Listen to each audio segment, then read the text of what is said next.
Oh, the sound is on. Hold on. Yeah, everything is working. For my good. Hey, what's up, y'all? I posted this video not long ago, and I kind of just want to talk about the story of it. I'm just gonna scroll back up in my phone really quickly.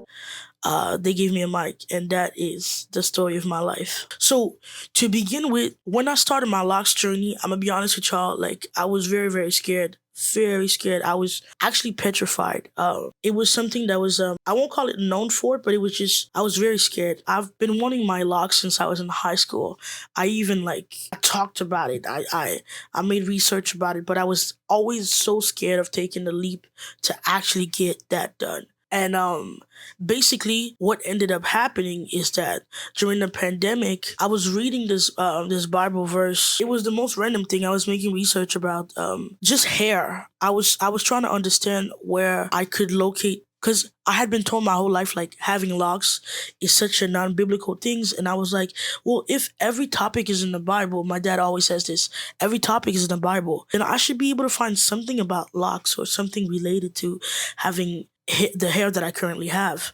And so I looked up number 6. I was reading and I fell on number 6. Numbers is a book in the Bible for those who are not Christian watching this. And while I'm reading it, I'm like, hold on. These people are talking about there are people who are dedicating their hair, who are dedicating their body, but specifically their hair, to not shave it, to not, there was just something that was very spiritual about having locks. And so for me, it gave me, after reading this, and this is just, I'm going very quickly on this, but there's so much more depth to the text. I read it and I was like, okay, I have no fear now because I'm backed up by the word of God. Now, people have different conviction about locks, and I get that. My whole life I had been told one thing, culturally, parents, just family members, and everybody was telling me I couldn't do it. Some people were giving me spiritual reason, but some people were giving me actual, relationship reason. You can't do it because you're from this, how people are going to see you, how you're going to be able to have jobs. All of these sorts of comments were being pushed at me, and I really let it get to me. That's why I was so scared of taking that leap, actually going for locks. So I'm reflecting on that, and I'm just like, okay, cool, whatever. I'm gonna start my journey. So January, my mother twisted my hair in January 2020, and almost 2 years down the road, after getting my hair done by 2 specific hairstylists, I had a friend who did hair who was doing my hair all the time. And then at some point, it just was not working out schedule-wise and with the consistency level that I wanted to apply to my hair. I ended up going to a salon, right? I looked it up. I made research. I was willing to pay whatever price was, because that's another thing that I think people don't want to do when they have locks. They don't want to pay the price to have it, because I get my hair done every month, literally every month, sometimes twice a month.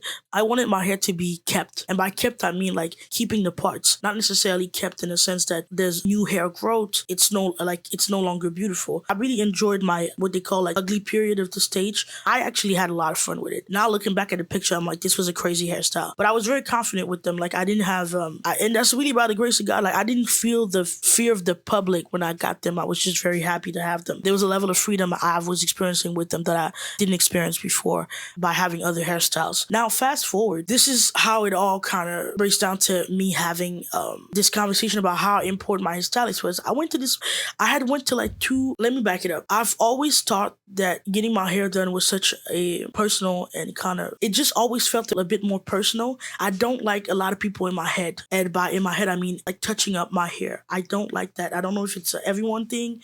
I've always been told by my family, don't let everybody put their hands on your head.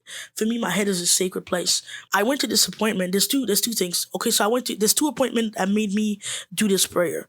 The first one that I went to this appointment, and my hairstylist at the time, I usually get my appointment in the morning, but this time I got my appointment in the afternoon. And I got my appointment in the afternoon. What ended up happening is how I was treated when I got there. I just felt like a piece of, I won't call myself a piece of meat, but I just feel like the customer service, or even because at the same time she's doing her job, and that's no offense to her, but it just felt like it wasn't safe. I don't know if that makes any sense to anyone who's ever been in a salon. I get there and it's the same lady who always does my hair. It's just this time it felt different. I don't know if she was having a bad day or whatsoever, and I'm not blaming it on her. You come to get an appointment, it is what it is. I sit in a chair and the whole time she's doing my hair, I just feel weird. I don't know if it was spiritual, if it was physical.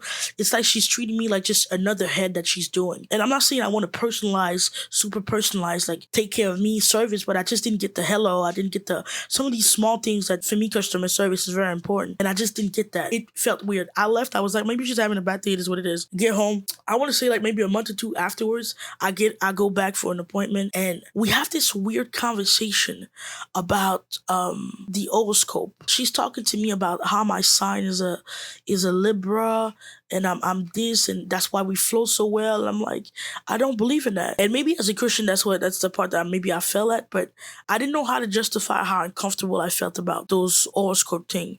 I didn't know how to make her stop talking to me about it. Okay, and I'm sitting in the chair, and I'm just like, she keep throwing these terms at me: Scorpio, Aries, Sagittarius. And I'm just sitting here like, oh, I do not want to talk about this, nor do I want this in my ears, nor do I care for any of these symbols, sign, birthday, whatsoever. I did not care. I did not want to hear that. Those were the two things that really made me get on my knees. I said, Lord, I don't know what's going on. Because mind you, like, this is a long-term relationship. If I keep going to this lady every month, she's going to keep blabbing in my ears about topics that I do not want to hear about.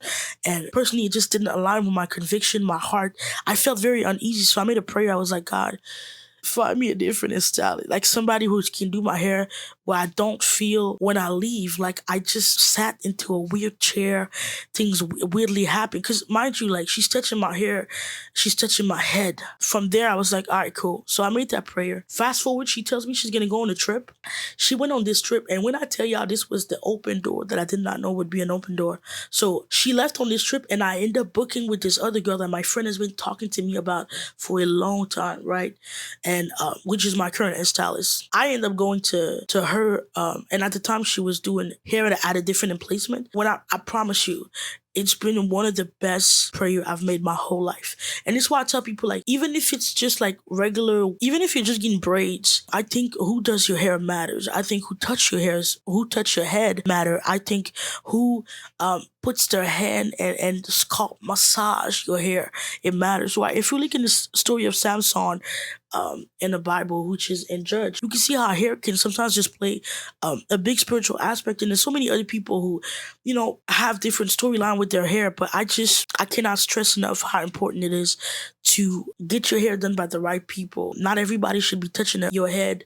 You might think it doesn't matter, but I really believe it matters. It was just personal reason. And she's crazy talented. She's been doing hair for years. They're both really talented and gifted. For me, what mattered was the person's heart when you do your hair. And she wouldn't even have to be necessarily Christian or a believer. I just think it matters how you're treated when you go get these kind of services. That's how I feel. I get my hair done every month, so I just couldn't play with that. I know it sounds simple, but it's really like taking a weight off my shoulder to know that now every time I go get my hair done, like, I don't have this stress. I don't have this weird anxiety that kind of falls on me the whole time I'm sitting in the chair. Mind you, like, this can be an hour, 2 hours I'm sitting in that chair.